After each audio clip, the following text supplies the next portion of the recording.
if I'm right. Honestly, I hope I'm wrong.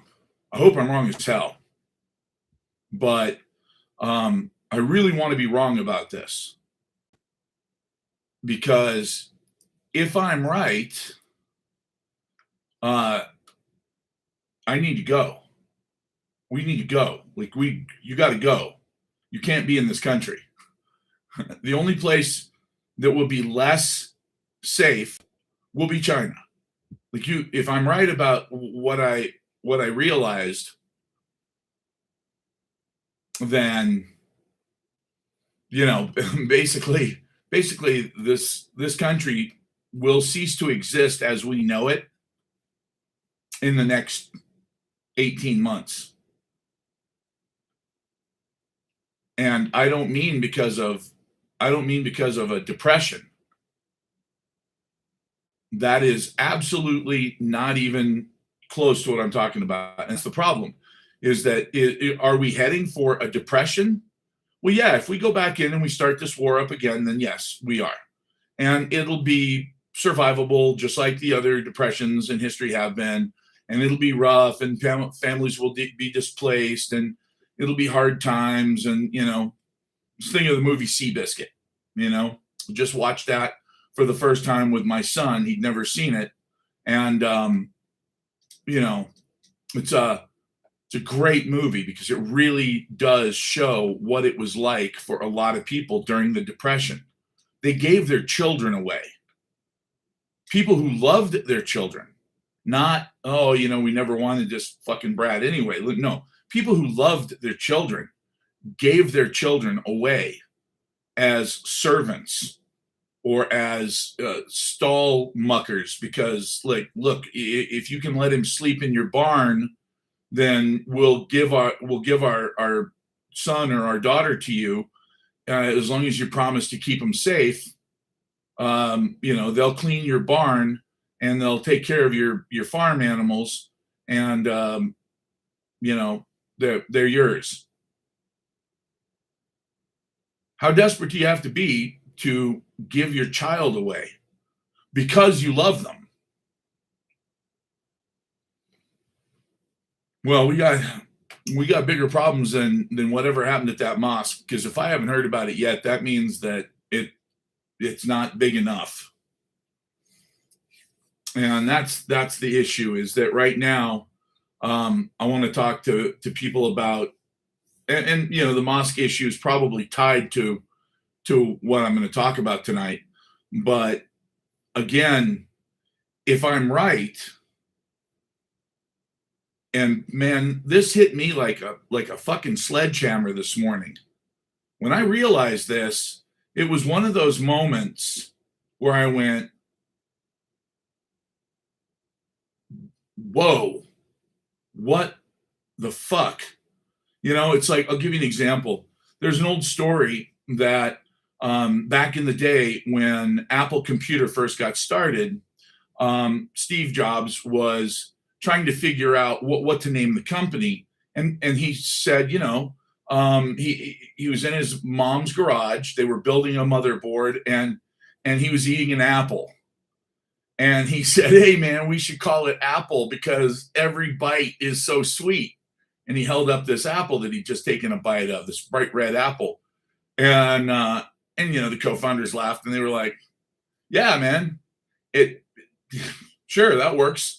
It's as good as any other name. Okay. That seems a little beneath Steve Jobs. We can agree that based on the stories we've all heard about him, he's kind of maybe an asshole at times, but a visionary asshole. So when I thought, I woke up one night, it was actually just after 4:00 in the morning, and 4:11, I woke up and I went, I get it. The forbidden fruit, the tree of knowledge of good and evil. And what do we always refer to that fruit as? An apple. So I don't think it was because he took a bite of an apple. I think it was because he understood what the internet was about to become. It was about to become the tree of knowledge of good and evil. And through his technologies, he was allowing us to take a bite of that apple. What we do with the knowledge of good and evil is completely up to us. But he was the one handing us the apple. Why did I wake up at 4:11 a.m. and think that thought? And wake up, literally sit up in bed and go, oh, now I get it.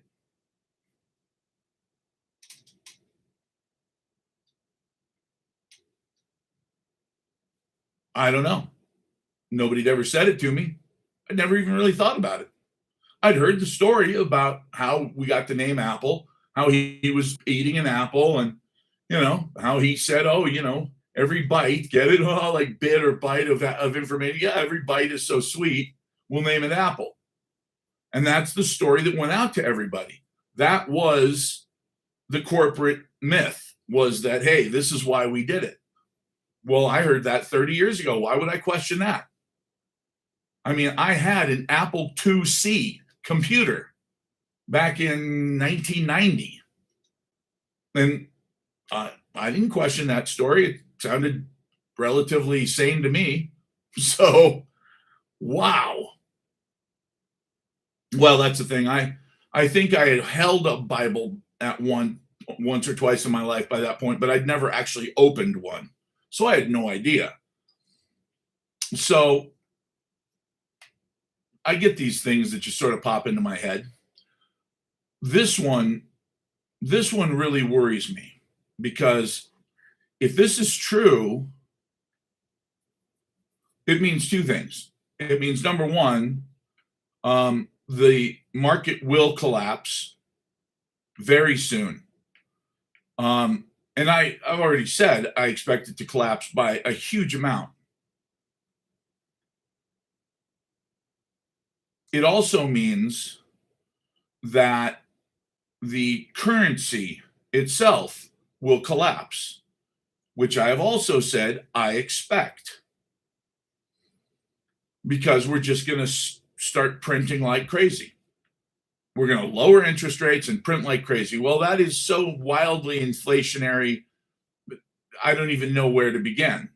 However, because of the cyber currency that I talked about yesterday, it's not crypto, there's nothing hidden or secret about it. It's a cyber currency, the central bank digital currency that Trump said he would never allow under any circumstances, which, by the way, was in the housing bill that just got passed. It's in the housing bill. If you read the housing bill, you'll see that it says that a wholesale central bank digital currency is completely and totally fine. It's a retail central bank digital currency that they disallowed. Now, what does that mean? That means that the digital currency of the US central bank will go through commercial banks. It won't be given directly to the public. And the reason that that's important is because the banking sector obviously didn't want to lose out on hundreds of billions of dollars in profit per year by being succubuses. They as vampires, they want your blood, and they're going to get it. But something occurred to me last night. One of the things that I talked about yesterday was how overinflated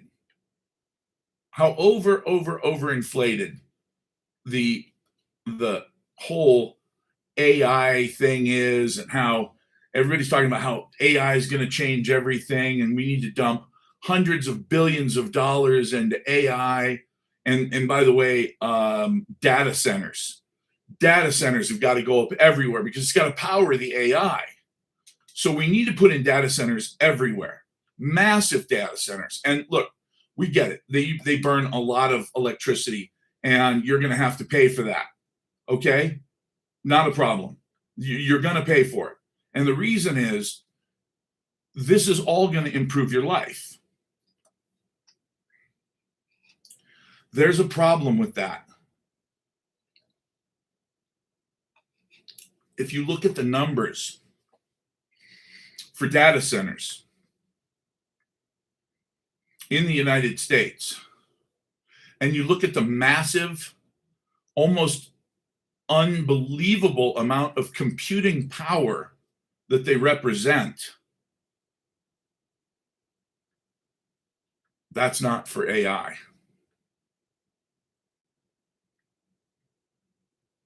Sorry, guys. That's not for AI. That's what they're saying it's for.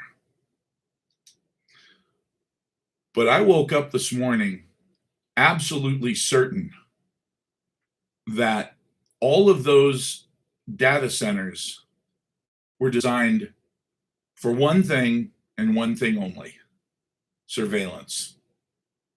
Flock cameras are going up everywhere. Everywhere.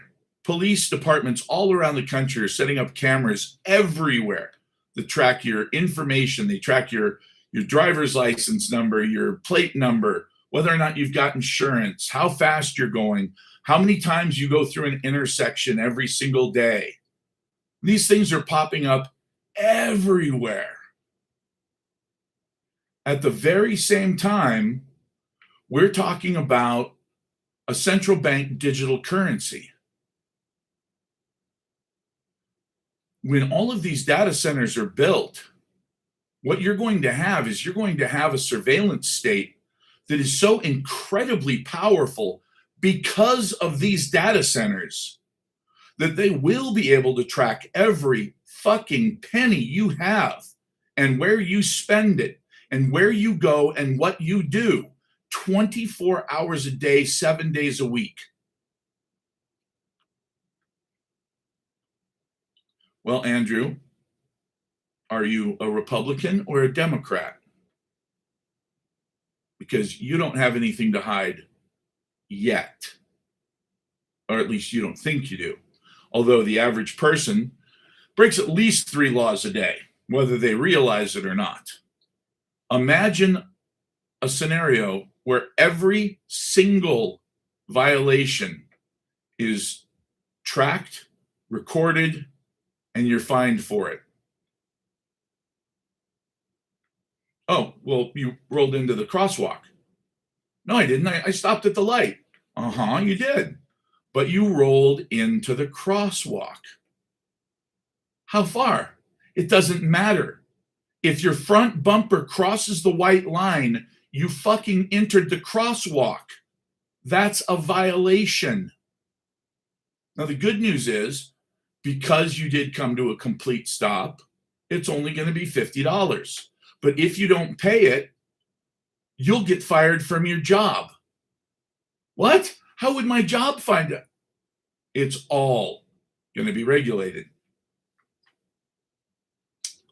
The cryptocurrency that they promised us we would never have in the United States, the central bank digital currency that they promised us would never happen in this country, was just legalized under a housing bill without anybody noticing. And now all of a sudden, we have flock cameras going up everywhere. Everywhere. On private property, on public property. Who gets to access those? Well, whoever has authority. Well, who gets authority? Talk to the company who owns the cameras. What? Talk to the company who owns. Well, if they're privately owned, then somebody's processing that information. Well, who's that?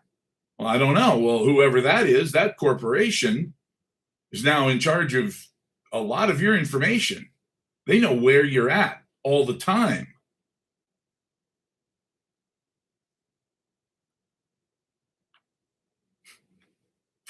Well, Coco, you can only hope.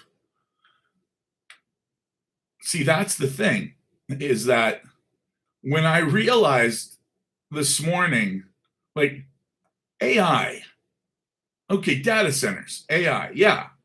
Yeah, we need more data centers for AI. Wait a minute. Hold the fucking phone. How many data centers are we putting in? How many are going up around the United States?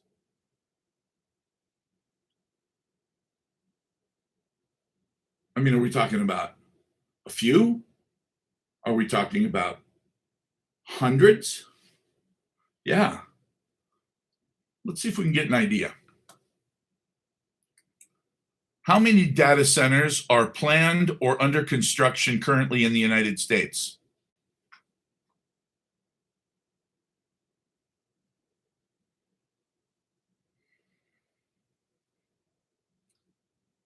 $3,000. Are you fucking kidding me? You need 3,000 data centers for AI.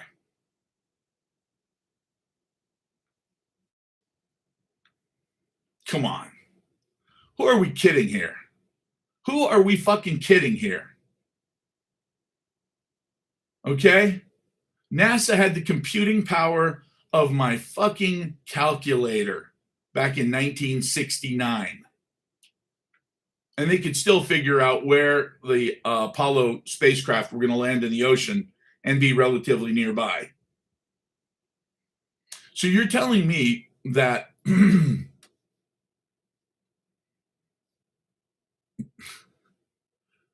wait a minute.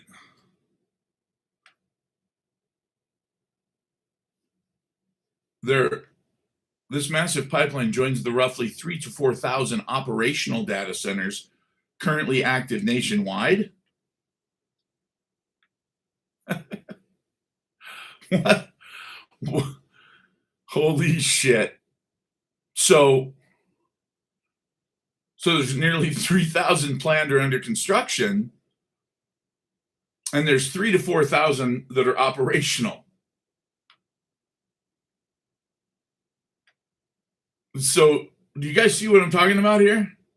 Do you see what I mean? This is for AI. This is for AI. Really? This isn't for AI. Guys, this isn't for AI.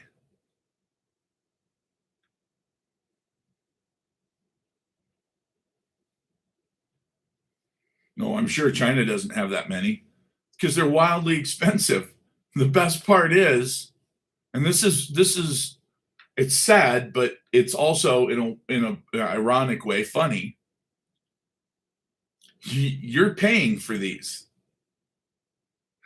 You're paying for the data centers that are going to restrict your freedoms and monitor your every move with your pension funds and your 401ks that are being invested into high tech. We are literally putting the money into the surveillance state with our retirements.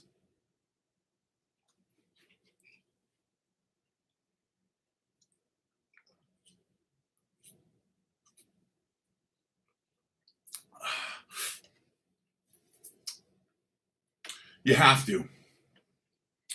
We have to fight the data centers.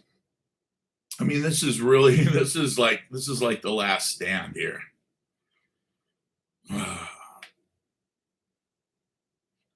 Pretty much. They surveil pretty much everybody, yeah.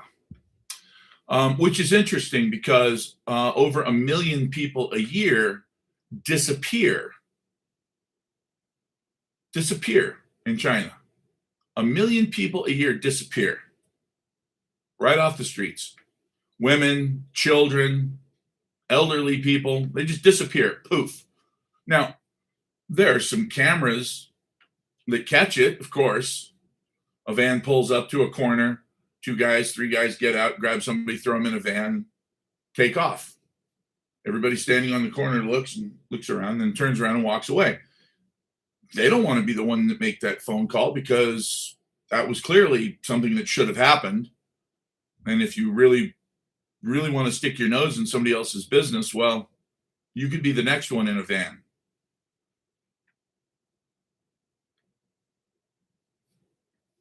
No, China's got lots of them. That's what Uyghurs are for.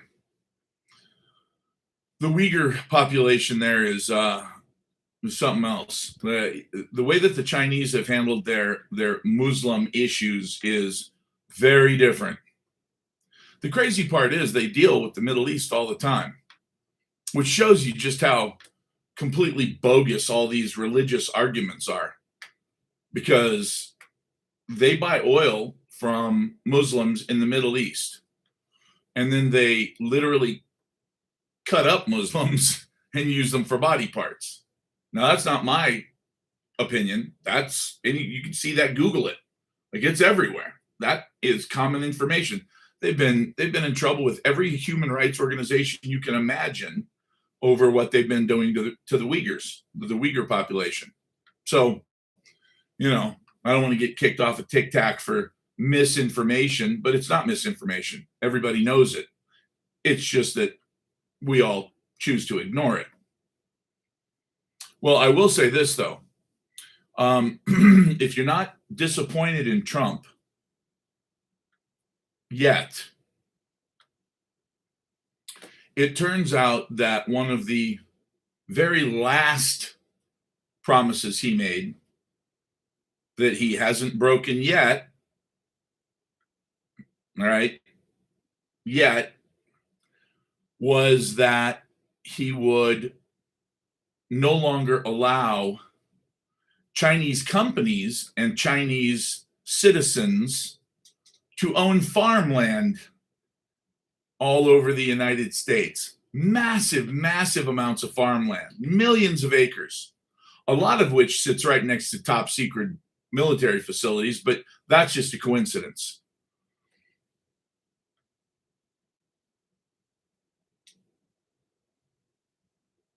Well, unfortunately, there, Nightbeard, he just got back from China and he flip-flopped on that one too.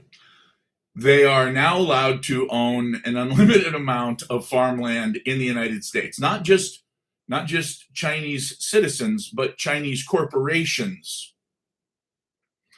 So if you thought that Saudi Arabia stealing our water was insane, and it is, just buckle up, Buttercup, because it's going to get a lot worse.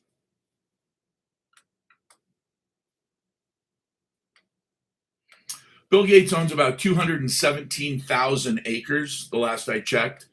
There are, I believe, 2.6 billion acres.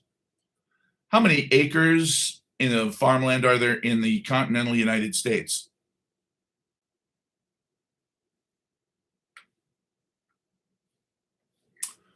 Just farmland alone, not acreage, but just farmland in the continental United States is 874 million. So we're pushing a billion acres there. Now, that's just farmland. How many acres is the United States in total? 2,270,000,000.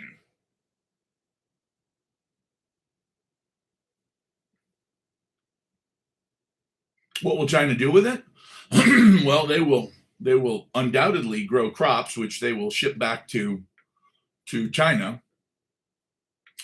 They will use our land, or use up our land, and then they will take the resources that they've gotten from our land and send them back to their own country, and we will make exactly nothing. The federal government will profit, of course. They'll be paid some kind of fee or taxes or what have you.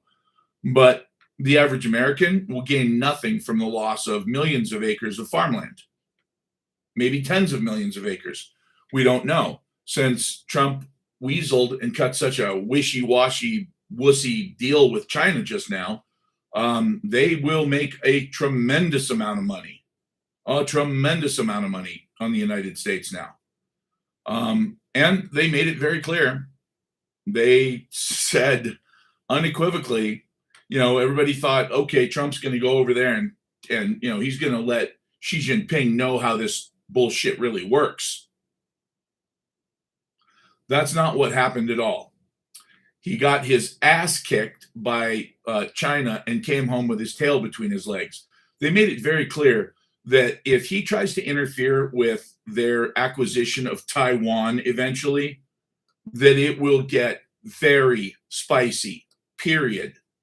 No ifs, ands, or buts. Don't do it. Okay. So, now as far as grassland, pasture, and range, woo, that's a lot. We've got 659 million acres. Now, that's not farmland. That's grassland, pasture, and range.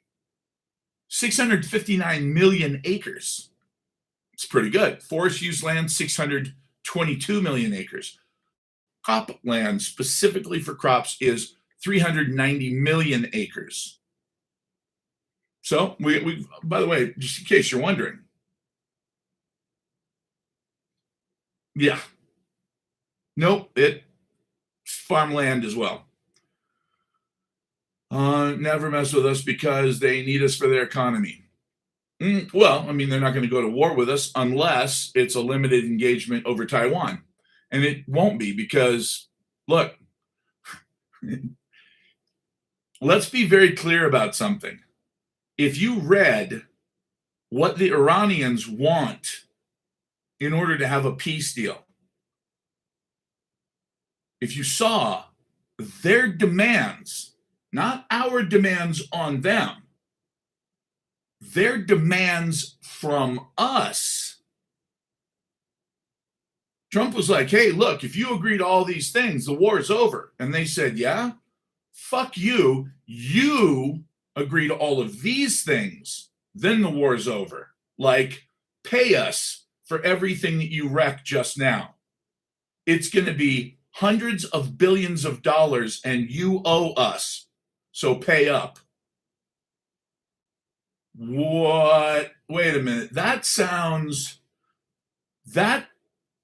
Now, look, I personally have never gone to war against another human being and then won, kicked their ass, destroyed them, obliterated them, and then at the end of it said, what are your terms? It's kind of an unusual situation. But I would imagine that at the end of a war that you won, you would negotiate the terms. Like, I'll give you an example. We went to war with Japan. It was a long time ago. It was sad that it had to happen. I like the Japanese, but it did happen. And at the end of that, we said, you guys should probably surrender. And they said, hey, you know what? Maybe you should fuck yourself. And we said, okay, well, we've got this thing. It's a shiny, trust me, it's the shiniest thing you've ever seen. And every time it gets shiny, a city disappears. So here. And we gave them one, and they said, well, what the fuck was that? And then we said, we actually built 3 of them. We tested one. We dropped that. Fuck it. We got another one. Let's drop it. And by the way, we dropped one just south of the 33rd parallel. Let's drop one at equidistance north of the 33rd parallel. Just because 33 is our favorite number for some odd reason. So we did. Well, I'm pretty sure we won World War II. We haven't won a war since, but we won World War II.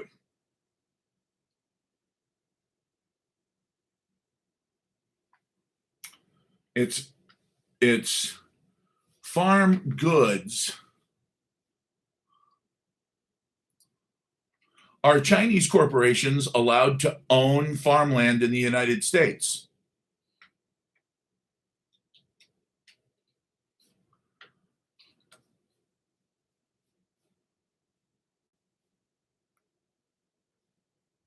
It says here that the Chinese corporations and individuals affiliated with the Chinese government are banned from purchasing American agricultural land.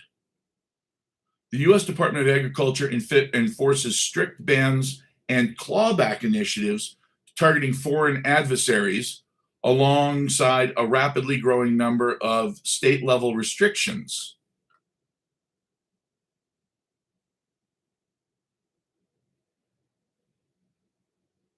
Interesting. Okay, federal action. Now, when was this done? Because it sounds like, okay, so 2023, this is something that he's done in the past. Let's try this. Will Chinese, okay, come on.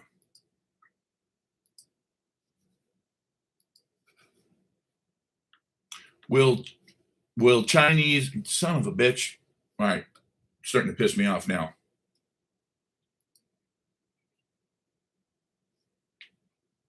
Will Chinese companies be allowed to own farmland in the United States in the future?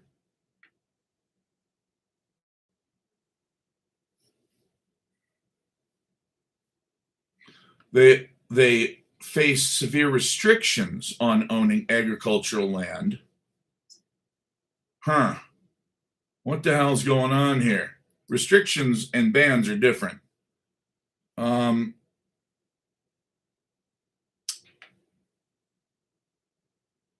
Okay, 1 day ago, Trump's reversal on China buying U.S. farmland angers MAGA supporters.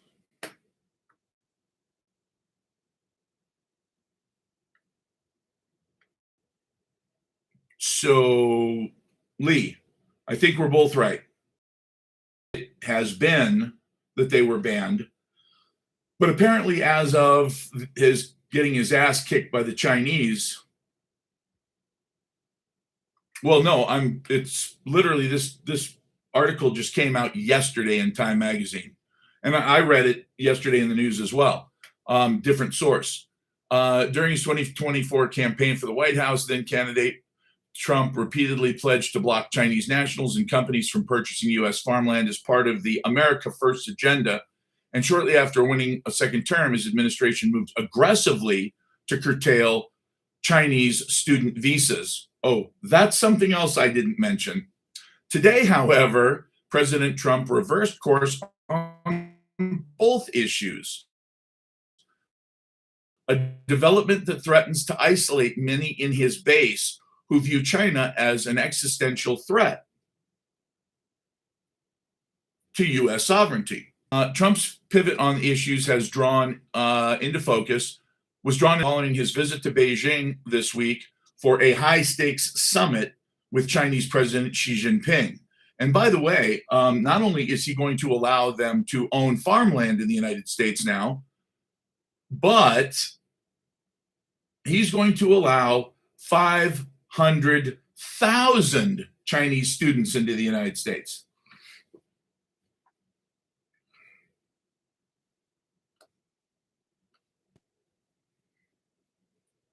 Well,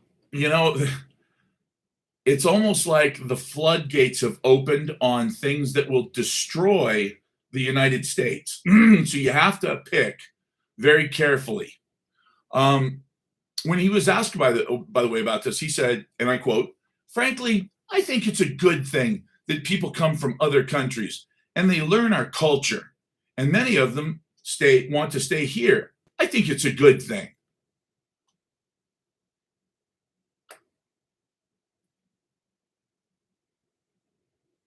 Are you fucking joking? This is the MAGA president. This is I'm going to kick every fucking foreigner out of the United States, even if they are citizens. If they weren't born here, we're kicking them out anyway. That's this guy. That's the repatriate them to somewhere else. Well, I know you, Scott, so I guess I do know shit. So 500,000 Chinese. Now, here's the best part.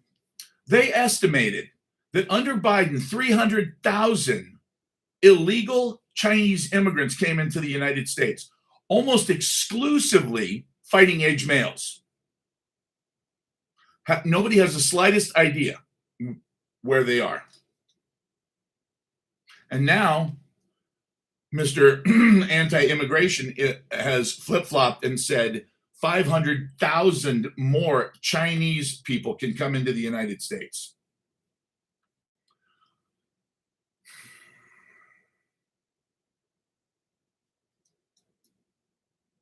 By the way, in the same interview, Trump defended the Chinese ownership of U.S. farmland, directly contradicting his own campaign speeches in which he vowed to stop Beijing from buying up our farmland and warned that foreign ownership threatened American independence.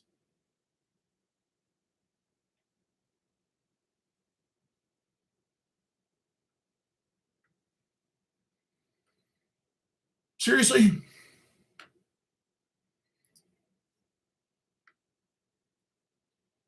Yep. He just did. It's the Hannity interview that they're talking about.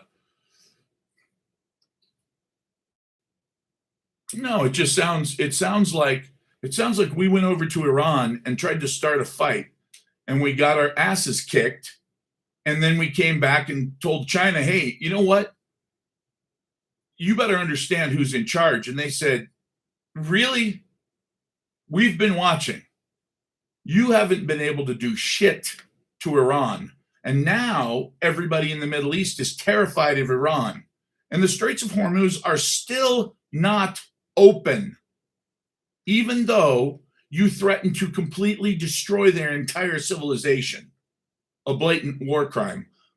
But they're still not listening to you. And they're still making demands on you. They're still saying, you pay reparations. They're saying, we now own the Straits of Hormuz forever because you did this to us. So now what? He could have done it. What are you talking about? Destroyed their entire civilization? Oh, what? With nuclear weapons? Yeah, right. That's pretty close to the dumbest thing I've ever heard in my life.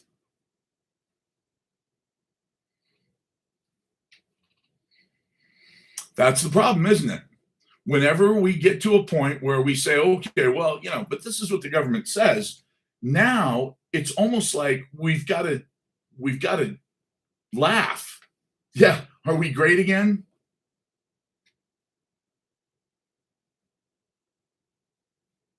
Oh, we have no idea how many soldiers, how many Marines, airmen, whatever died. We don't know yet because it'll all be written off as training accidents. I know how this game's played. I was in the Marine Corps. It'll be training accidents. Oh yeah, we lost 5 guys in a Jeep that overturned. Sure. Yeah, that's what happened. It overturned. And the bottom line is the billions of dollars that we spent. No, that's not even close. That's not even close to what we actually spent. Be very careful what you read about how many people were lost in Ukraine, because the Ukrainians, I believe, are probably coming up on close to 1 million people. I don't think that the Russians are anywhere near that number. And the only reason I say that is because the Russians came in, they cut off the 20% of Ukraine that they wanted, and then they built up fortified defenses and said, that's it. We're done. Don't try to take this back or else. And it's just been a bloodbath ever since.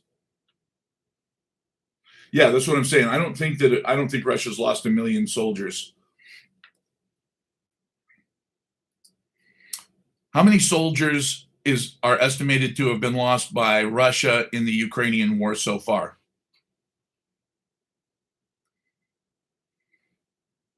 Yeah, okay.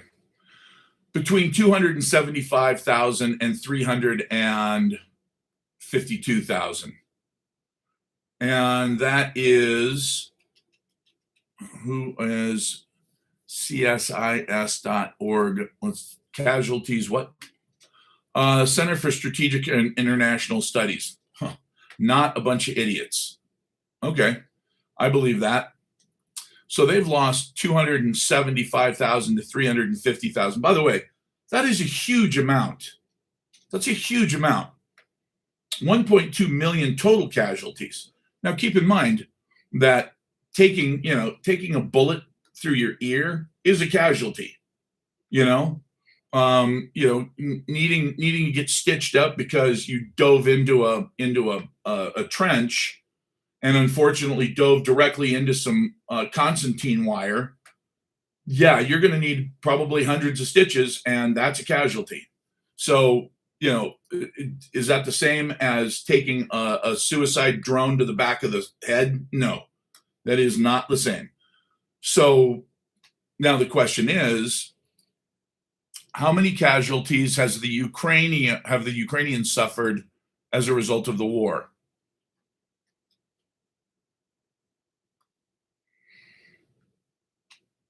Okay. 500 to 600,000 total military casualties, 100 to 140,000 deaths. Now,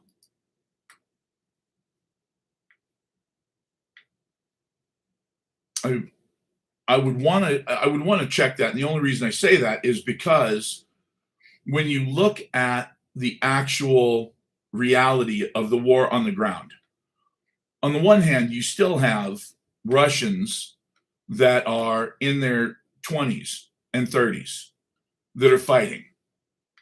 In Ukraine, they are literally, and this is not a joke, you can see the videos. This is an absolute fact. It's in writing. It's part of, as a matter of fact, let's just look it up right now. What is the maximum age of recruits for the Ukrainian army as of 2026?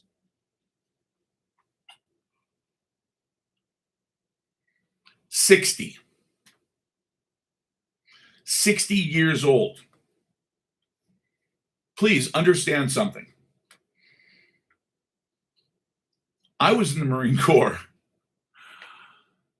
I was a grunt.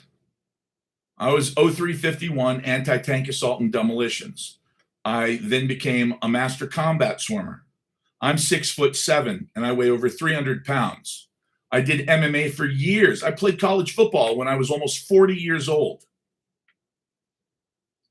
War is not for 60-year-old men, period. 1 out of every 100 60-year-old men has the mentality and the physicality to be a warrior still. I know it was just 50, and it was 45 a couple months before that. That is all I need to tell you as far as what's going on in that battle, in that war. On the one hand, you've got guys that are still young, professionally trained soldiers in their 20s and 30s who are at the absolute top of their game, if you want to call it that. Like, these guys are straight up killers. And then you've got guys that are being recruited that are 60 years old. And by the way, just so we're clear, 60 years old in the Ukraine, the reason that guys my age are interested in going to Ukraine is because the women that are in their 20s and 30s see a guy in his 50s and 60s that's from the United States, and they're like, oh my God, you look like a 30-year-old from our country. The average amount of alcohol drunk in Kiev is 1 liter per person per day. It's the second highest alcohol amount in the world, behind the outback of Australia, where it's some incredible amount, like 5 pints of Guinness a day. Excuse me, not Guinness. Shit. What's that stuff they drink there? Now, here's the thing. I want to ask you something. Okay, Doug, 62, worn out. Look, if I said, Foster's, thank you. Exactly. five pints of Foster's a day. Woo! But let me say this, Doug. 62, kind of worn out, aches and pains, whatnot. If somebody invaded this country, at some point, if you thought that you were the difference between winning and losing, I'm sure you'd volunteer. Well, that's exactly what's happening here.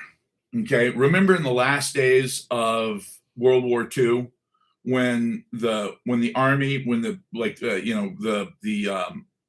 airborne was going into Germany, and they were finding that they were fighting kids that were 13 and 14 years old, the Hitler Youth.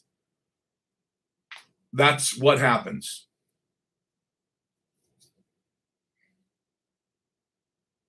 Oh yeah, I've heard all about that. And again, it's going to be an automatic registration for the draft for all children when they turn 18. They're working on doing that right now in the United States. Now, here's the thing. The problem that I have with what's going on in the Ukraine is the Ukrainians, and by the way, they wanted to make it less than 18, and the international community stepped in and said, absolutely not. Yeah, well, that's the thing. In MMA, by the time I was 44 years old, I'll never forget this. I went to sign up for a fight, and here in Maricopa County in Arizona, I went to sign up for a fight, and my not jujitsu, my Muay Thai instructor said, "What are you doing, man?" And I said, "Well, I want to fight." And he said, "You realize you're 44 now?" And I said, "Yeah, I feel like I'm 30 though." And he said, "Yeah, that's not the point." And I said, "You don't think I can win?" He goes, "Of course you can win, dumbass. You're going to be fighting guys with the same amount of experience you have." I said, "Right." And I was married to a redhead for 7 years. I got mean. And he started laughing. He goes, "Do you have any idea what kind of medical tests you have to go through?" And I said, "Well, I didn't have to go through them a couple of years ago." And he said, "No, you don't. You do now, though." And I said, "Like what?" And he goes, "The thing where they hook you up and they put the thing in your arm or your leg, and they run that radioactive shit through your barium all through your whole body." And I said, "Yeah." He goes, "You know how you feel kind of cold? It makes you feel shitty." I said, "Yeah." He goes, "You have to pay for that out of your own pocket. It's like $2,500, and you have to have that done within a week or two of the fight." I was like, "What?" And he goes, "Oh, that's only part of it." He goes, "Believe me, there's a lot more that you have to do in order to fight." And I said, "Why?" And he goes, "Because at your age, theoretically, your blood vessels are weakening, and a good solid punch could kill you." I was like, "That doesn't make any sense." And he said, "Yeah, it does. DPS officer just died doing a boxing match for charity. It was what do they call the matches? Not an example match. It was just basically for fun. And your arrogance is genuine ignorance. Arrogance is ignorance. I don't see how the two exhibition. Thank you, Jesus. I don't see how the two translate. Arrogance. You can be arrogant and be super educated, and you can be really educated and ignorant. No. Okay. Well, whatever. Thanks for that. Appreciate your time there. So anyway, bottom line is it would cost literally hundreds, if not thousands of dollars. Oh shit. Now, anal retentive. Thank you. 61. So yeah, I mean, technically I could fight, but it would probably cost me God only knows how much as far as like medical exams and everything.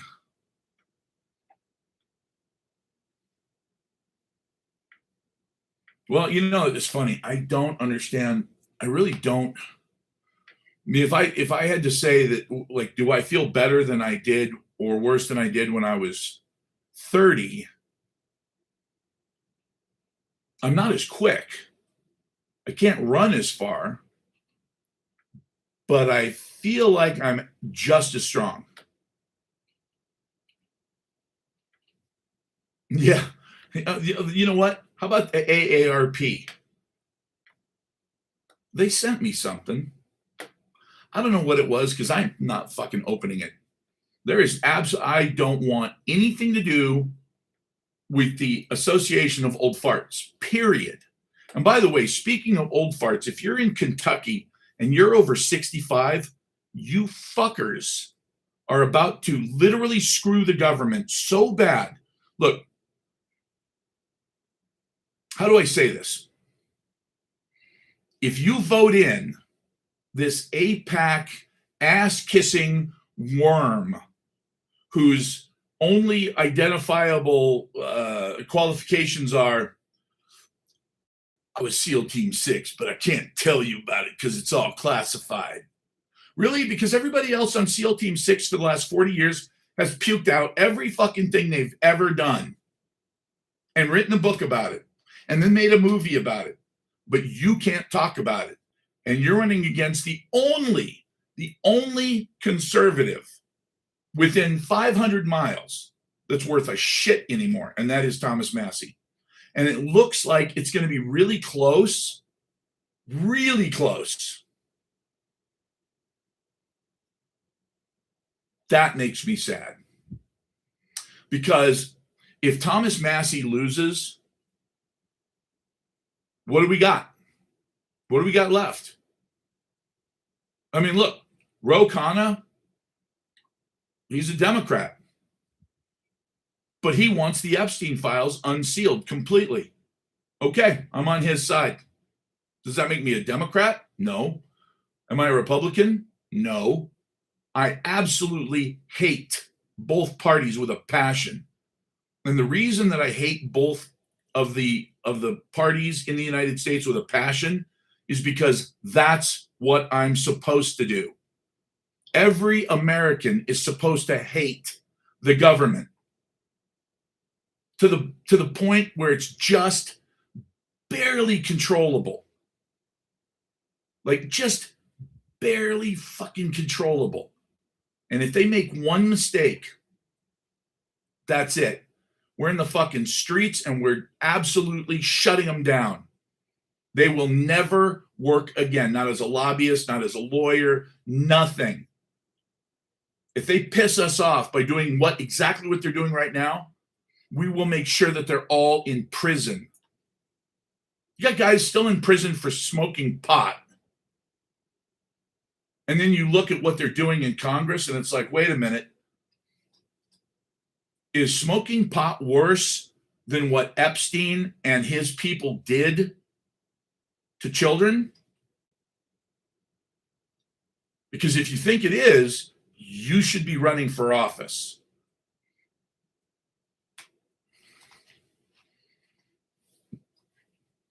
No. The Genoveses and the Gambinos had some honor. They were criminals.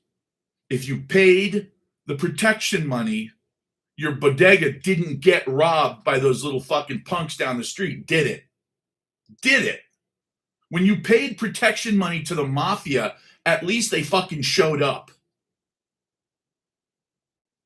When a bunch of punks rolled in and started acting like fools, you said, hey, listen, talk to so-and-so. He told me to call him if he needed to talk to you guys. And they go, hey, man, we didn't know. We're out of here. That's the way it worked.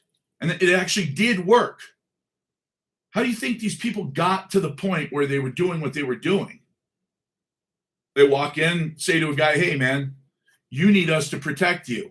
No, I don't. The New York Police Department's the finest institution ever instituted among men. Really? You should just be glad they're not robbing you. So many of them are crooked as a dog's hind leg. You know? And it's like, what do you do? Where's the honor? At least they had honor. Look, I get it. I get it. I understand. Lindsey Graham has to do whatever he has to do because he doesn't want to come out as gay. Apparently, something about being gay would, I don't know if he's married. Right. Of course, the mafia owned the police. You get $30,000 a year to get shot at by immigrant punks, to get stabbed. One of my buddies was Chicago PD. He was so proud of himself, man. He was so proud of himself. He was like, yeah, man, I make a difference. I said, all right, good, man. You're one of the good ones. And he was like, you know what? We're pretty much all good ones. There's only a few bad ones. 9 months later, he was like, well, it's not exactly what I hoped for, but hey, man, I'm out there pounding the ground, making a difference. And that's all I can do. I can do what I can do. I was like, all right, brother, I'm cool with that. Then he broke up a fight. The wife was getting the shit beat out of her by her husband. He went in there and grabbed the guy and pulled him off of her. And as he turned around, she grabbed a butcher knife and stabbed him in the back 4 times. End of his career. Wait, the wife who was getting beat up? Yep. Most dangerous call you can go on is domestic violence. What? Yeah. Yep. Lindsey's not fooling anybody, baby. When he said that we're going to go in there and we're going to blow Iran until they're on their knees, I was like, woo, why don't you just figure out how to say that a little less gay there, Mr. Conservative Republican Jesus lover? Because that didn't come out right at all. That, like,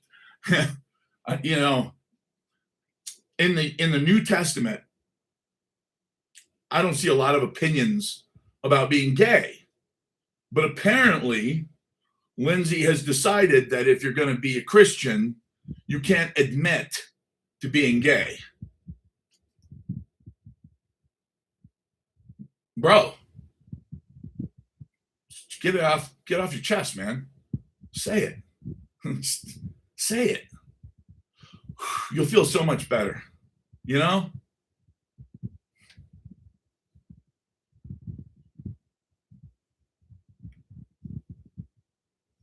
That's funny, ladybugs. Yeah, ladybugs are not quite as toxic as Lindsey Graham, though. That's a guy who just wants war all the time. Like, how do you get that? Like, how? How do you get that crazy? He just wants to go to war all the time.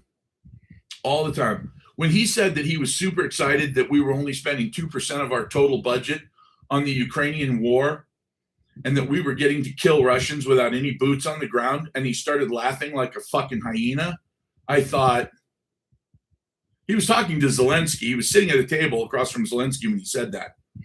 And he said, we're spending 2%. We don't even have any boots on the ground, and we're killing Russians. What's the problem? And I thought, oh, God, I'd like to have 5 minutes in a fucking octagon with this guy. Just 5 minutes in the octagon with him. Killing Russians. Really? Like, which Russians? Oh, the bad ones. Which ones are the bad ones? Lindsey Graham.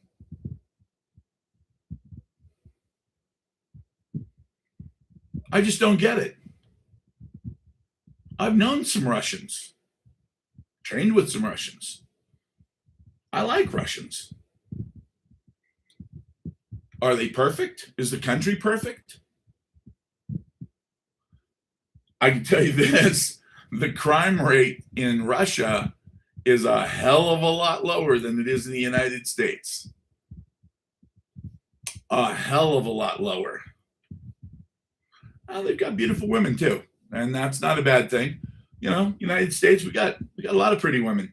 Now, the pretty women here, a lot of them are completely mind screwed to death. They're just so worthless and horrible that you wouldn't want to touch them with a 10-foot pole. Why don't you move your ass to Russia then? I've thought about it. It is a beautiful place. Now, of course, if we end up going to war with them, that would make getting a visa to go there a little bit more difficult.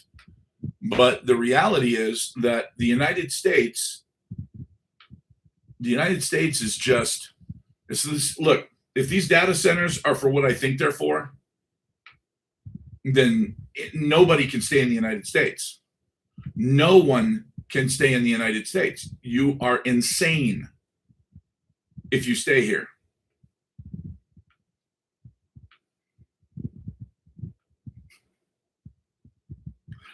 Oh my God. Well, I can tell you this. In China, you look at somebody like what was his name? Yao, the richest man in China. And he came out against the regime and said that he thought that they were a little too authoritarian. And poof, he disappeared. He showed up 2 years later in one of the outlying provinces as a school teacher. Jack Ma, that's his name. Jack Ma is a school teacher now in one of the provinces up by Mongolia.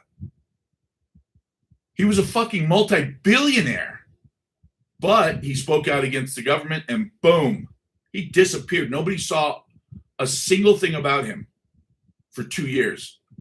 And then all of a sudden somebody saw him in one of those provinces and it's like, wow. That's a good question. Where is everybody going to go? Because the reality is this. If these data centers are not for AI, and look, what we need to do, exactly, the owner of Alibaba, what we need to do, right. I mean, it's a huge thing. Well, here's what I suggest, William, because it is a big if. If these data centers are not actually for AI, like they're telling us, like they're just pitching us. Yes, that's true. If these are actually going in so that once they put up all of their flock cameras everywhere, and once they start to really crack down as a complete surveillance state, they can institute a central bank digital currency, a cyber dollar, which can be tracked literally real time. So the moment it goes into your account, they know how much you've got. As soon as you use it, they can put that into your file and they can actually start to build a profile. Okay, this is an unusual purchase for this reason. Why is this person doing this? And that's what the AI part of it is. The data centers will actually be able to track everything you do. Now, on top of that, because of this enormous amount of computing power, they'll track everything you say on social media. Once you are flagged as potentially dangerous, then they can turn on all the cameras in your house. Why not? They already do it.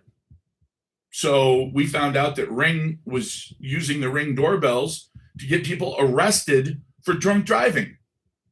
The people who owned the Ring doorbell cameras, when they came home drunk, and it's like, oh, look, he pulled into his own driveway. Okay, he's acting drunk. Well, how do you know he's drunk? Well, his bar tab says he bought 12 beers. So you tracked his bar tab, you tracked his driving home. Even though he wasn't pulled over and arrested at the time, you went the next day after looking at his Ring doorbell camera and then arrested him for drunk driving. Yep. That's exactly what happened. Okay, well, guess what? That is a taste. That's a taste. Now, what happens when you start talking shit about the mayor of your city, or you start talking shit about the police department, and in your anger, you say something you shouldn't have said? Now, you didn't mean it. You didn't mean what you said. You were just blowing off steam and you made some threat, and your wife said, oh, honey, shut up. And you were like, yeah, you're right. Guess what? What your wife said, that's irrelevant. What you said, that threat, well, you just triggered a whole lot of shit. I remember back in the 80s, I called my dad and I said to him something about a program I wasn't supposed to know about. And my dad said, "You stupid motherfucker, you just got us flagged for 6 months minimum." And I said, "What?" He goes, "Don't ever call me on the phone and say something stupid like that again. I'll see you the next time you come by." He hung up. He lived 800 miles away. The message was clear. Don't say this shit. And by the way, don't fucking call me again. If you want to talk, now you're going to have to drive 800 miles to talk to me in person because I don't want to talk to you on the phone. So I did. I drove up there for Christmas, which was only a few months in the future.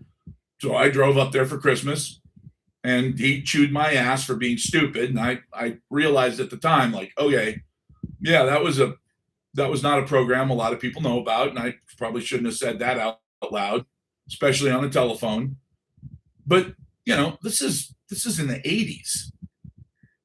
And I said, what's the problem?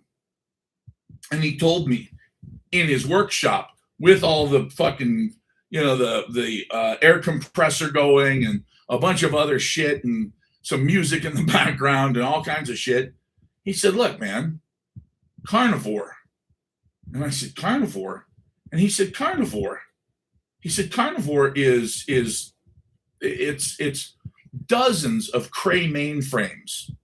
Well, now nobody even knows what a Cray mainframe is anymore because it's old tech.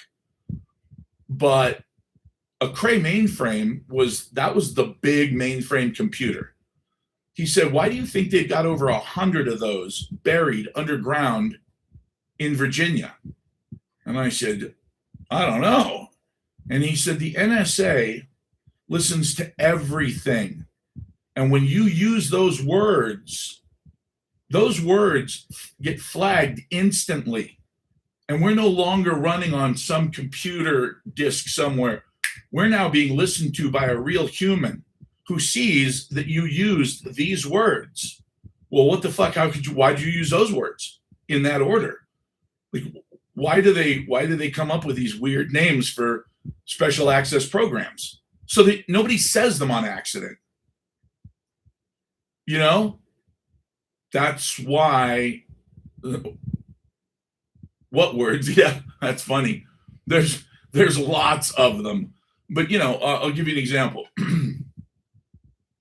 When they were doing remote viewing for the first time, and they had Riley, what was his first? I forget his first name, but anyway, he was remote viewer. They gave him a target to remote view. They thought it was a cabin in Virginia.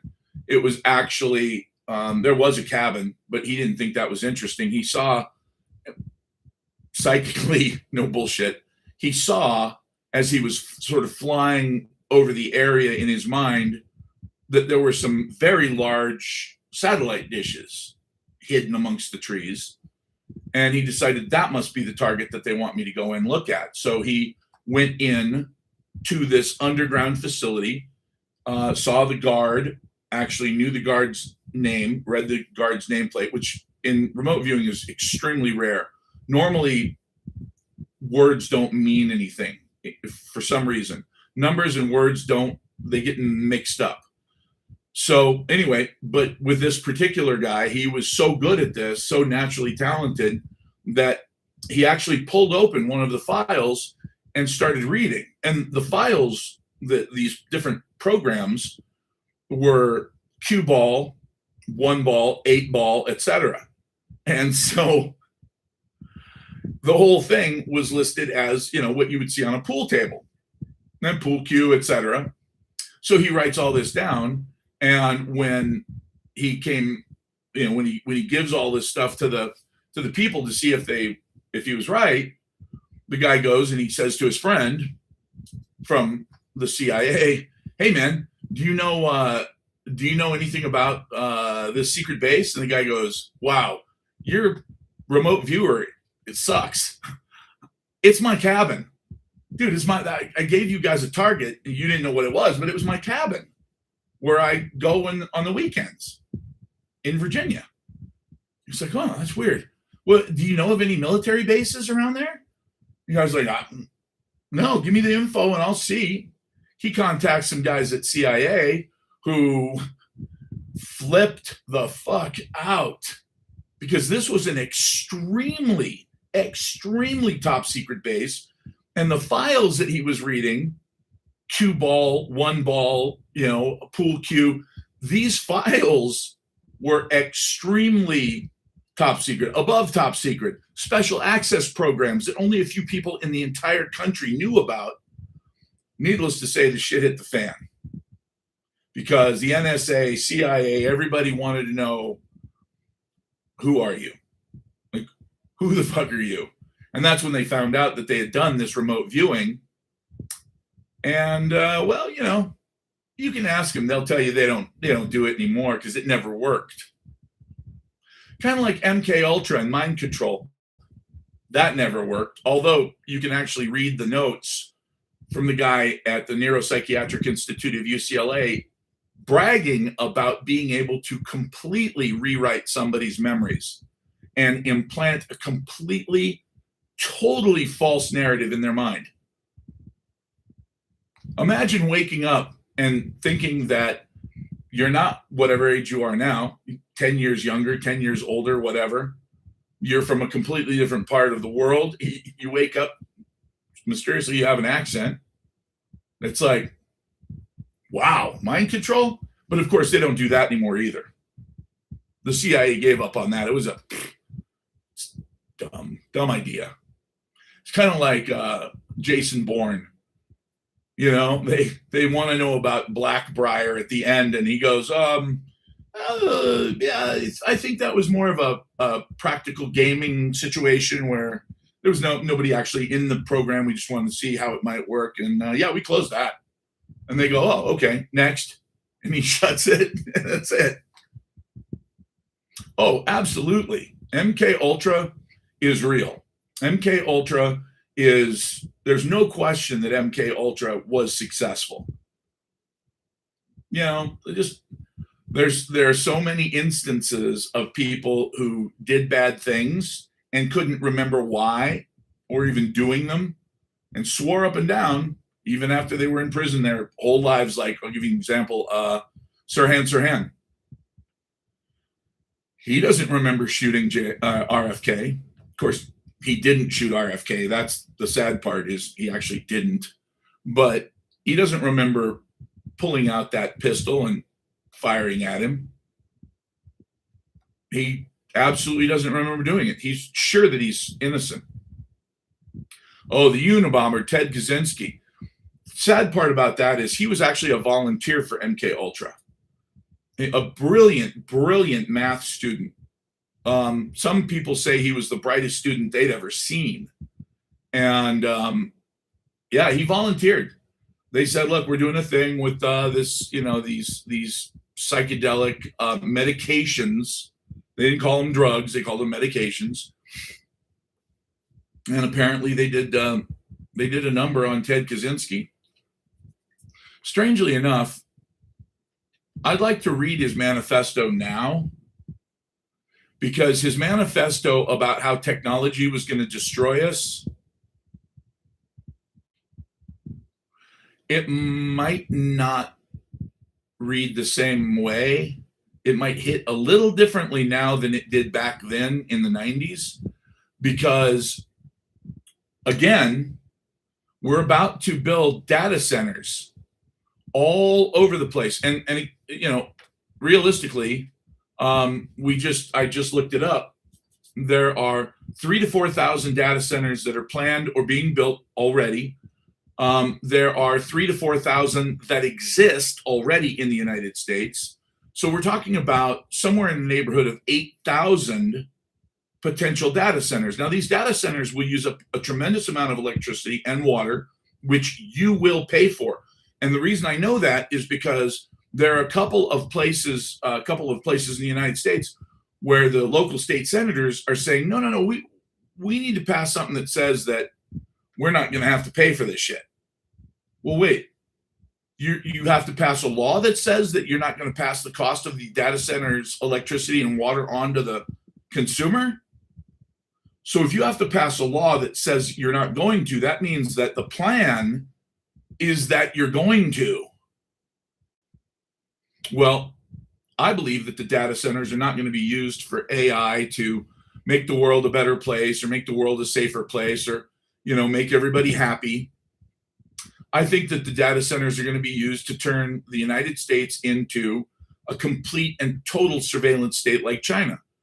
And that once they implement these data centers, then all of a sudden, all of these flock cameras that they're putting up everywhere, all of these cameras, I mean, look, people are getting pulled over because they came in and out of a city too many times in a month.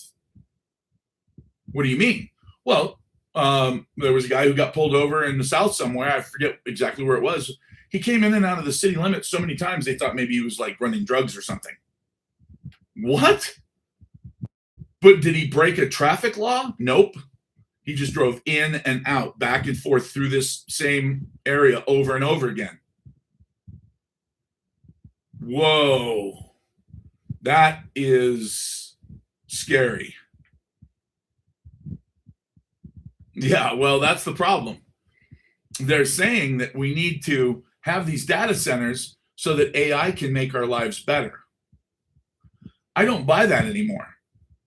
Do you really need 8,000? Now think about this, okay? And by the way, we need to get organized about this and talk to some hardware engineers about this, because what it's going to come down to is how much computing power do you need for AI? Okay, for a large language model. Let's be specific. For a large language model, for Grok or OpenAI or whatever, so that they can function properly. Now, what does properly mean? Well, right now they're good at a few things. We want them to be good at a lot of things, okay, so that they can answer all kinds of questions and maybe do diagnoses on patients. Okay, well, if that's going to bring the cost of medicine down, which it won't, but if it did, that'd be great. Okay, so, or imagine driving a Tesla, but instead of it locking you up and killing you, your Tesla can now get you through traffic much, much quicker, because it in real time is talking back and forth to the data center, which is looking at all the flock cameras to tell you where all of the traffic is. So it's rerouting people all over the place. And you're just sitting in your car, kicking back, looking around, everything's great. Huh, never turned down 43rd before. Oh, we're going up to Balboa. Okay, and then turn on Balboa? That's weird. Well, no, it's not weird at all. Because your car is in real time talking to all of these cameras that are going up everywhere around the country. Tens of thousands of them. Every corner, halfway down the block, in all of the parking lots, all over the fucking place. Connected to all of the ones that are inside of like super Walmarts and whatnot. It's all going to be connected. And once it's all connected, well, what's privacy? Well, I mean, you can always have privacy by going home.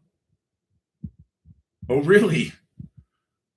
Did you know that a lot of these newfangled TVs, these big 85-inch screens, etc., they have cameras in them?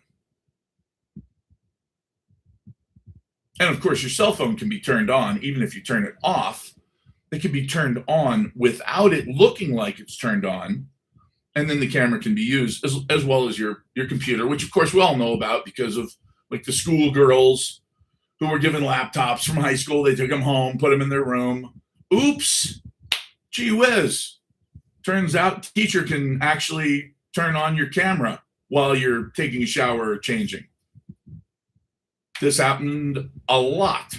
We didn't hear about it a lot because, well, you don't want it to seem too creepy to have cameras everywhere, but it's a little creepy. So my point is this. We need to talk to a hardware specialist and find out, well, that's the problem. Could something good come from a data center? It's a great question. That is a great question. Look, Tesla, okay, not the company, the man. It really appears that he figured out how to draw electricity out of the atmosphere and send it to people wirelessly. What if we could use AI to figure out how to do that again? Free electricity for everyone. For data centers, too. Everybody has all of the electricity they could ever want. Well, wait a minute. If you had all of the electricity you could ever want and you just drew it out of the atmosphere or out of the ground because the entire universe is fucking supercharged with charged particles, yeah, it is. So even the smallest, like literally subatomic particle is fucking vibrating like crazy. Yes, it is vibrating like nuts. Well, where's that energy coming from? That's a good question. So what if I had a sugar cube size of those particles just going crazy, just moving all over the place? Well, look around. That's exactly what's going on all around us. The solar system, the earth, the water, everything is in motion all the time. These particles are constantly moving. There is so much energy all around us. Well, how do we capture it? That's a good question. Tesla figured out how to capture it. That's why when he died, all of his files disappeared. Because if you could do that, there are two issues. Number one, these mega corporations like Edison disappear. We don't need fossil fuels ever again under any circumstances. None. Fossil fuels are gone that second. Well, if fossil fuels are gone, then what else? Well, if we're not trying to take all of the oil that's underneath somebody else's sand, we probably don't have to start wars all over the place either. Oh, right, because everybody would have access to energy. Right. And with access to energy, everybody's life is improved. Right. Okay. So that would actually make the world kind of a utopia. Now, of course, you'd have to explain to the powers that be, like oil companies, some of the most powerful people on earth, all of the energy companies that exist today, you'd have to explain to them why they don't get to be multi-billionaires anymore and why their investors go bankrupt. But if you could, then the world becomes a much, much better place. So in that sense, yes, AI could make our lives so much better. So much better. It could analyze information that we have from millions of sources that we haven't put together yet. And when I say that, I mean, what would happen if you took all of the records, everything that the CIA knows, and that the NSA knows, and that the National Reconnaissance Office knows, and you combine that with everything that the Russians, the Europeans, and let's just say the Vatican knew, all of their total knowledge, France, the UK, Germany, all of the records, all of their histories, all of everything that is known. China's 6,500 years old, one solid civilization, the Middle Kingdom. Man, what a history. Mm-hmm. What would happen if you could combine all of those places so that you could just turn on your computer and say, tell me about the civilization that existed 120,000 years ago? What? Well, yeah, if one did exist, AI would know about it.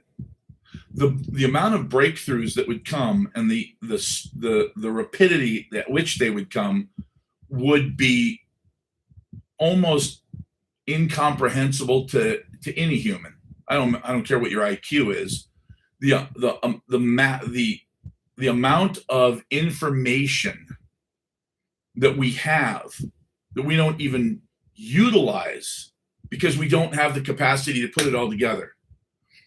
Are there really 16 miles of tunnels underneath the Vatican full of artifacts and manuscripts?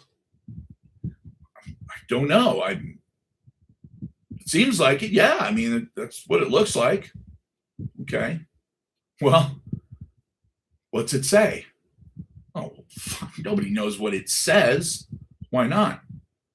Because a tiny, tiny, maybe 1/1,000,000th of a percent of those manuscripts have ever been read, translated, and then cataloged. So what's human history? Well, fuck, I don't know. It's whatever the last textbook said. Okay, but I think we're pretty clear on the fact that almost all textbooks are wrong. Really? We still celebrate Columbus Day. Columbus Day. Isn't that cute? Columbus. Good old Chrissy Columbus. The discoverer of not a fucking thing. Not a motherfucking thing. Nothing. What did he discover? Well, he found an island. Oh, Hispaniola. Yep. Found that island. Good for him. And what'd he do? Well, he infected the inhabitants so that instead of 2.5 million, there were about 20,000 when he came back.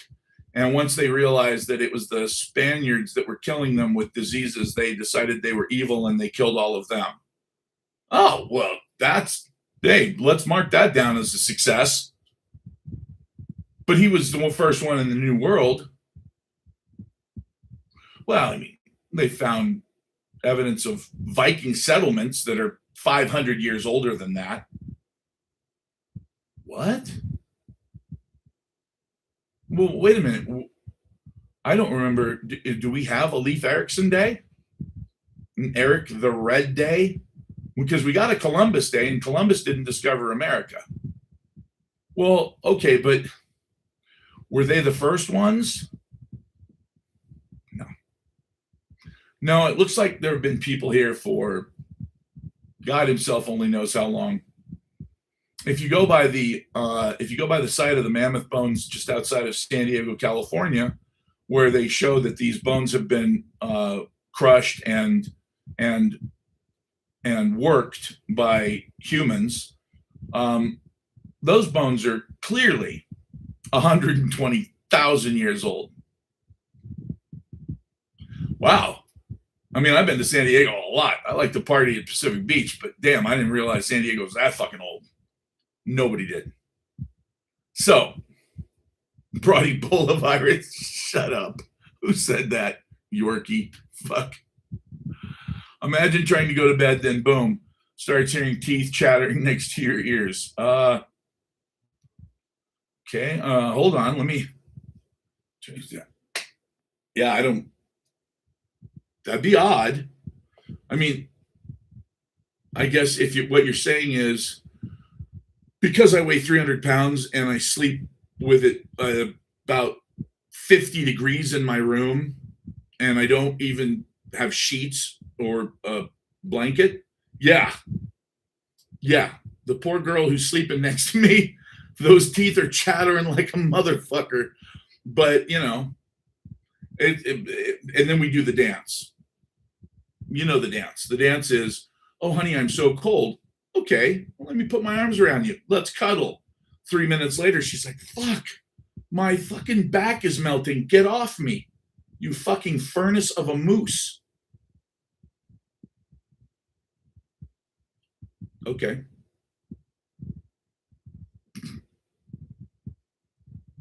Oh, referring to the Vatican tunnel book thing. Yeah, I suppose if you were sleeping in the Vatican tunnel, I think somewhere along the lines we got crossed there. But anyway, I'm very excited about AI. What I'm not excited about is that people like Sam Altman. Oh, God, the guy's just fucking creepy. Come on. I'm not the only one. And then you got Larry Ellison, who owns Tic Tac. Larry Ellison, his little pencil mustache, his little pointy goatee. It looks disgusting, and he's just this disgusting looking. He's just weird looking. Oh, Peter Thiel takes the cake. That greasy, always wet looking skin of his. And he goes and gets complete blood transfusions once a month from 18-year-olds. Oh my God, my visibility just got restricted for bullying.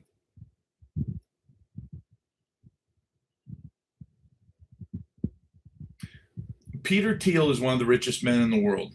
Larry Ellison is the fourth richest man on earth. I think they can take it. Yep. See, yeah, no, I was bullying the people who actually matter nowadays. And those are the people who own Tic Tac, because that's Larry Ellison, obviously. Larry Ellison got it from the Chinese. How rich is a rich man on a Defender? What? Defender Island by himself? It's a good question. The AI got mad. Yeah. Oh, yeah. Oh, yeah. The AI defends daddy. And by the way, thank you for sharing the live, because now it's the only way I'm going to have people watching me, because you see the number, the count will just start dropping now. Yeah, that's because nobody can see this live stream. Nobody. I did. I said his name and boom, I was gone. So anyway, the one thing I can tell you, and I know it sounds funny because it's like, oh, did you dream that up just because it ties in with what you do for a living? No, I didn't. But this, if that's the truth, if these AI centers, and again, let me make my point before I forget for the fourth time and cut myself off. What we need is a hardware engineer who can tell us, if this is what you want to accomplish with an AI large language model, this is the approximate amount of computing power you would need to do it. Then we can find out, because all of these plans are public, we can find out you're going to have 8,000. Think about that for a second. There's 50 states, okay? 50 states, 48 contiguous. And in those 48 states are going to be 8,000 data centers. That's going to use the same amount of electricity as the entire United States does now. Well, is that really what it's going to take to run a good, solid AI large language model? Because I don't think that that's true. And again, if these things work the way the human brain does, they say that you only use 3% of your brain. And that, 97% doesn't do anything. That's bullshit. What they've actually done is they've actually wired people up now and watched them for longer periods of time and figured out that on average, your brain uses about 3 to 10% of its computing power in different parts. And then when it's not using one part, that part will shut down so that you're not using too much, because what's the one thing that burns more calories than anything else? Our brains. What's the one thing that you got to keep warm when you go skiing if you want to be comfortable? Your head. So when you've got your entire brain, which they don't even know if that's even possible, to use 100% of your brain at once, but you only use the parts that you need at the time that you need them. If that's the way that AI functions, do we really need 8,000 of these data centers?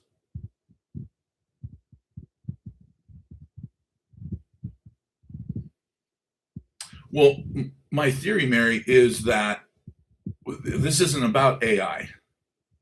All of these, what you hear about flock cameras, and if you haven't heard, look up flock cameras. You'll see that there are people fighting them all over the United States right now, because what they're doing is police departments, among others, are putting up cameras all over the United States. They're just small wireless cameras, and they put them up all over. And police departments use them now. And basically, they just track you everywhere you go.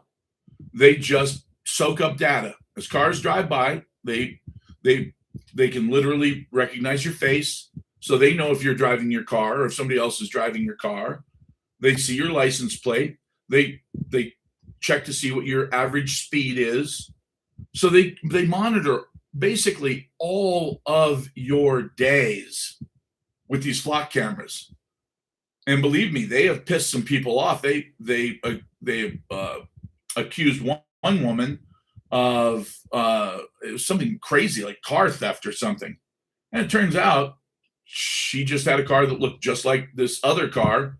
And the worst part was that the woman that was actually doing something wrong didn't really even look that much like her. But she was questioned by the police, and they basically said to her, "Look, we know you're full of shit. We know you're lying to us." What? This is in Colorado. Yeah. So, if that's what these data centers are for, if they're trying to bullshit us about putting in data centers to make our lives better, but really what they're doing is they're getting ready to turn the United States into a freedom-loving version of China.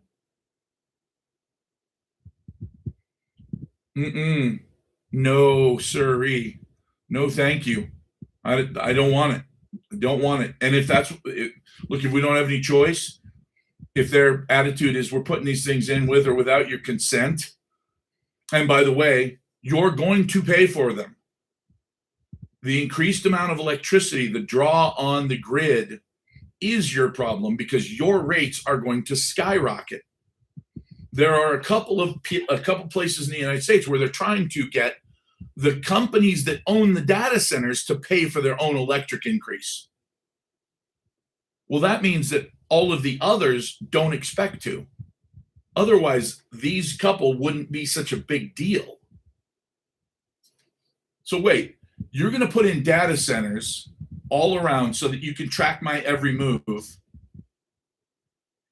And then you're going to institute a central bank digital currency so you can track everything I buy.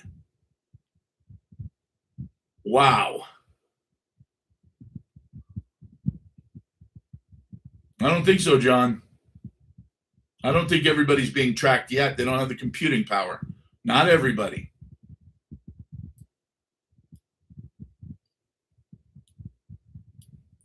He's building a rocket launch pad in Goodyear. Well, I mean, look, that's fun. I like that. But I will tell you this. If I'm right about these data centers, it explains why there are a couple of guys that are I do believe that they are sort of the gurus of my industry, of the silver industry. And if I'm right about this whole CBDC, because they did pass the housing bill, there was a rider tacked on to the housing bill, and it did say that yes, there will be a central bank digital currency. Now, the definition of central bank digital currency that Donald Trump was so against was a retail central bank digital currency. Now, a retail central bank digital currency means that the central bank, the Federal Reserve, a private company, they put out a CBDC to everyone, and we all use it, and that's it. That's it. Well, what about banks? Well, you don't need banks. You have a central bank digital currency that is controlled by the central bank. You only need one bank. Well, of course, what are retail banks going to do? The commercial banks, they're going nuts. They're like, bullshit. You're still going to need us. So what they did is now they've gone to, okay, a retail central bank digital currency is illegal, but a wholesale one, that we're approving.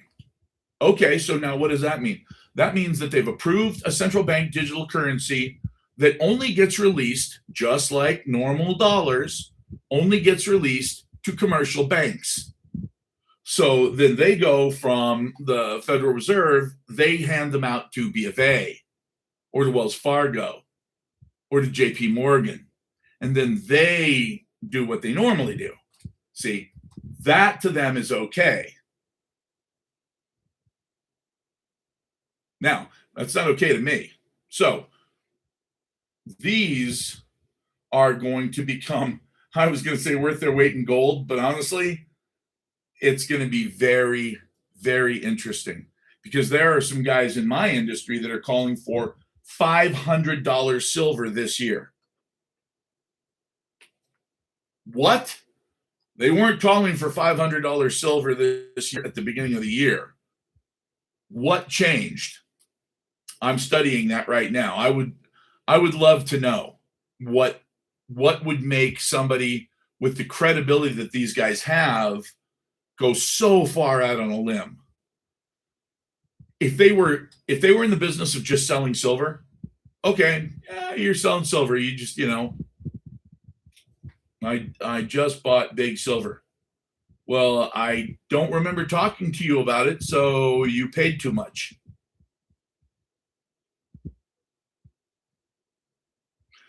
That's all right. If it's any consolation, you probably only paid between $5 and $10 an ounce too much for the silver, and between $50 and $100 an ounce too much for the gold.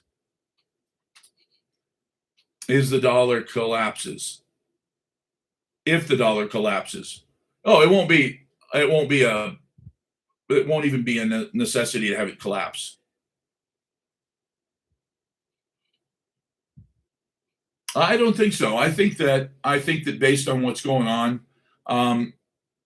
if they do some of the just stupid things that I'm watching them do now or getting ready to do, this new guy, there's no way he's stupid enough to lower rates. Now, if he does, well, look, if you don't own, so let me just put it to you this way.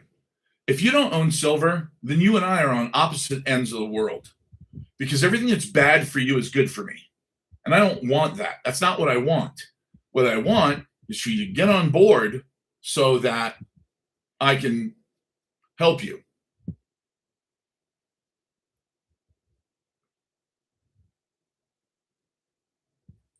And my silver guy is just watching and will buy on the drop. I just gave him the go ahead. Okay, you're still going to pay way too much. I don't think you're getting what I'm laying down here. I charge a lot less. Yeah, so if you're talking about buying on the dip, you're still paying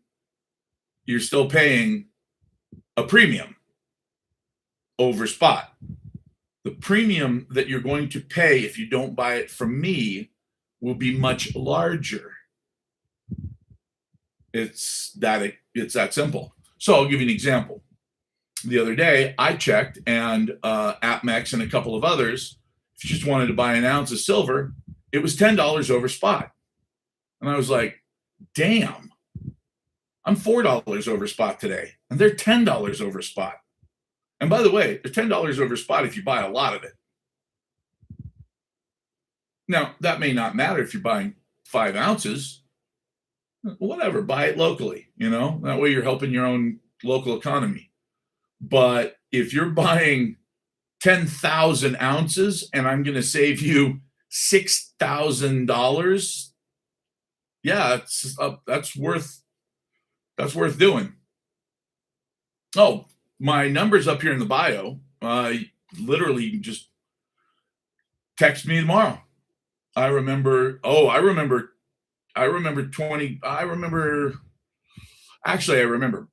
5 $5 silver pretty well too, but that was a while ago. Commodities are a distraction. Well, David, if we didn't think you were an idiot before, woo, we do now. And the reason I say that, I don't want to be mean, even though that was a stupid thing to put in writing. Silver is up in the last 25 years. It's up 1,620%. Now, I know you're going to say something dumb like, oh man, the NASDAQ's up more than that. Okay. But it's up 1,620% with absolutely zero risk. None. Zero. That's it. So, information is the currency. Well, you know what? I think the next time I want a six-pack, I'm going to head on down to Circle K and I'm going to tell them, did you know that in 1859, there was an X-40 super flare that lit up the sky and pushed the Aurora Borealis all the way down to Cuba? Yeah, people in San Francisco went to the park and they laid out and read the newspaper in the middle of the night. I'm not sure that information is actually currency. I think information can be turned into currency.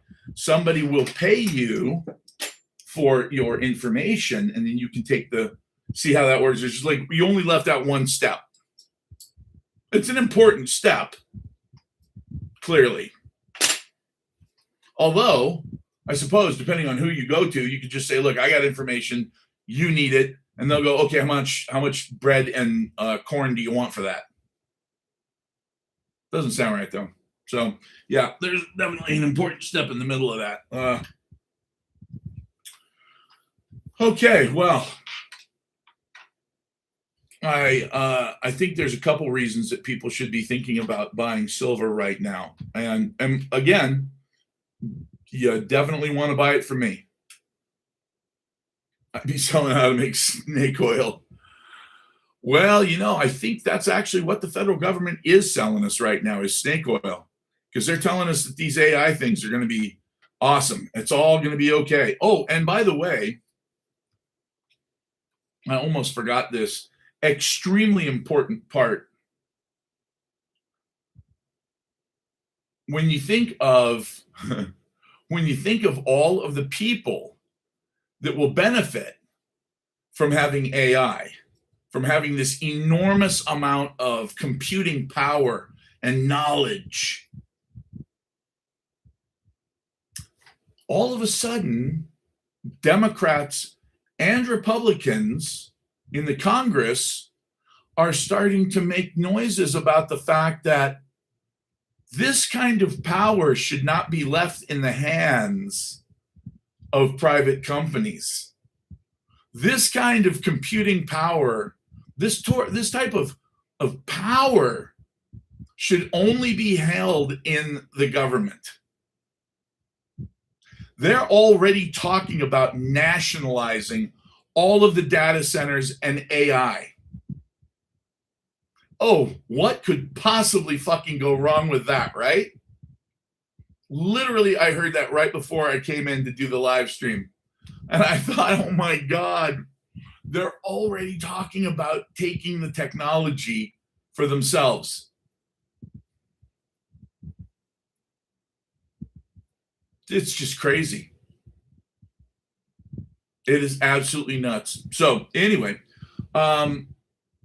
yeah, the number, by the way, if you guys want the number, I'm going to give the number out.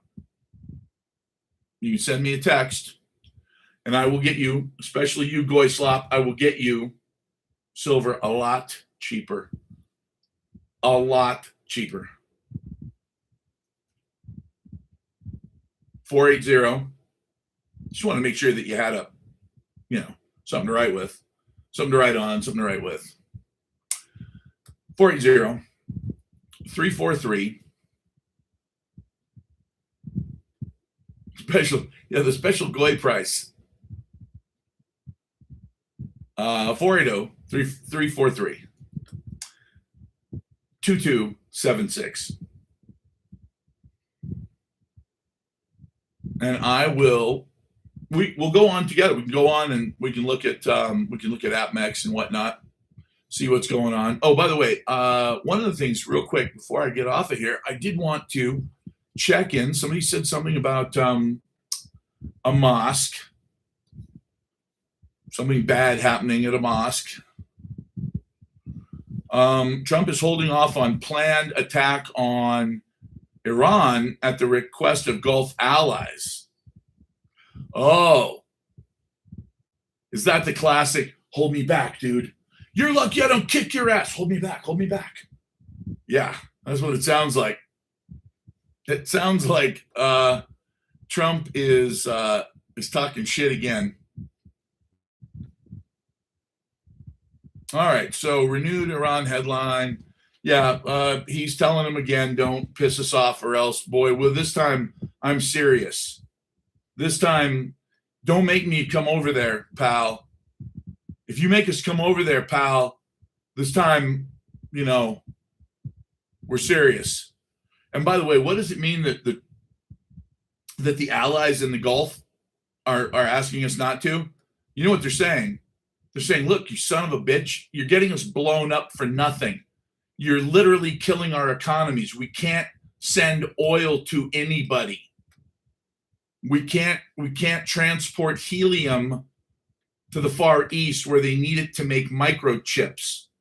We can't get energy outside of the Gulf. We're starving here. The UAE is going down in flames.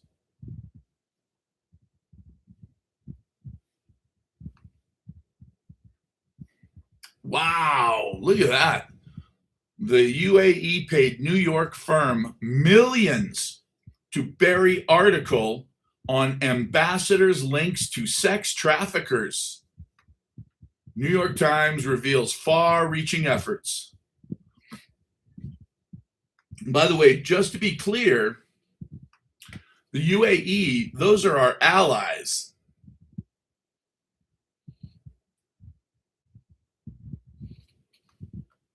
Well, he made it very clear in that press conference that I saw where he's walking along, talking on. He said, look, I don't care about the Americans' finances. He said that. I don't care. They said, are you concerned about Americans' finances and the fact that, this war is costing so much? And he said, I don't care about their finances. When he said that, I thought, wow, well, that's honest. Donald, honest guy Trump. Whoever thought that would be the case? But yeah, no, he's serious. He said, look, I don't give a fuck. Only thing I care about is Iran.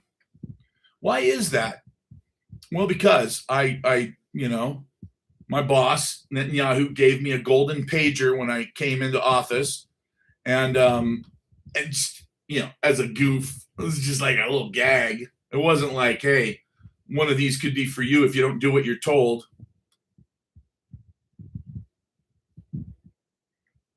Let's see.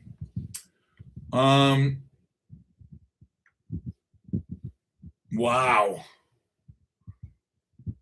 Combined NextEra and Dominion would have a 130 gigawatt large load pipeline. I'm sure the sun is going to see that and go, ooh, wow, that looks delicious.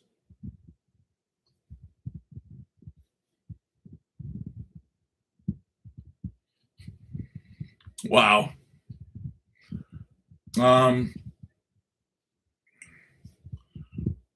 Why do people do this? McDonald's worker fired after viral video shows her shoving fries in her mouth, then back in the box. How stupid are you to do that? Like, really? What are you thinking? You don't think that's going to cost you your job?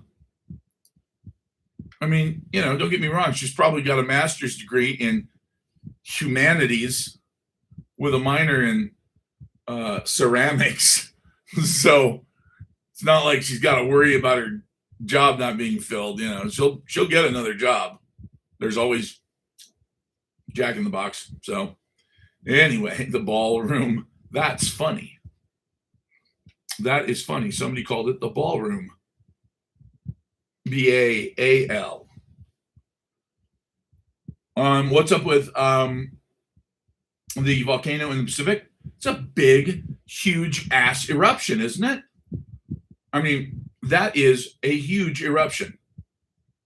But, it's at the bottom of the ocean. It's just spewing out tons and tons of pumice. If your fucking heels are messed up, we got pumice for years.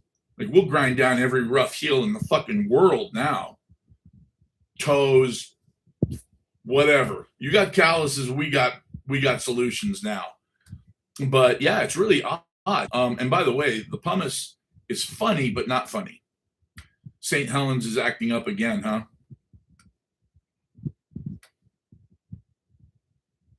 Not too worried about St. Helens. Definitely not worried about Yellowstone, unless there is a massive solar flare. And the reason I say that is, if the solar flare is large enough, it looks like it could loosen things up between the crust of the Earth and the low velocity zones underneath, which are there's sort of a liquid core, and then there's a part that is sort of semi-liquid, and it looks like when that gets too slick, the outside of the Earth can actually shift, and that's not good. And it also means that there's more volcanic activity. By the way, did you see those two jets collide? Holy shit. The air show. Two jets not only collided, but got stuck to each other. And then all four guys on board the two jets ejected safely. It was absolutely unbelievable. I watched the whole thing happen, and I watched it actually several times to figure out what the hell just happened here. All four guys are out. The bottom line is these were, it's a 1 in a million scenario. They're not air show pilots. Okay. Turns out that all four of these guys are combat. They're like the rear seats. They're combat guys too. They were not. They shouldn't have been doing what they were doing. Whoever told them to do it, that's who should be in trouble, because these are not air show aircraft. They were fully laden with all kinds of anti-radar shit. These were growlers. These were not FA-18, like, fun, lightweight, let's flip them around and whip them in circles over the crowd kind of. They were fully loaded warplanes. And so because of that, and because the pilots were actual combat pilots, they don't fly in formations like that. That's not what they do. Now, I'm sure because naval aviators are the most arrogant people on the fucking planet by far. They probably thought they could do anything, but they're not trained for this kind of shit. So they got too close. One guy came in belly up over the other one and literally boom, right on top of him. And the vertical stab went into the fuselage, stuck the two planes together. And luckily they were like this so that these two guys could eject at the same time that these two guys ejected as the airplanes were going over. Wow. Yeah, those guys are not going to be the most arrogant guys in the Navy today. But I don't think they'll get in trouble either, because it's just something that, they're not trained for this. They were trying to do the air show gig. They were trying to have fun with the crowd and impress everybody. And, it happens. That's what happens. That's why in combat, these guys don't fly 50 feet from each other. They're flying literally hundreds of feet apart. In a tight formation, they're hundreds of feet apart. It's the same reason that when you're in the Marine Corps, You don't walk right next to each other because bad shit can happen. And if you're standing next to a guy that bad shit happens to, it's going to happen to you too. So anyway, all right, guys. Well, I don't see anything about a mosque, anything bad happening there. So I'll look it up on the normal news. But whatever it was, it sounds like active shooter at San Diego Mosque.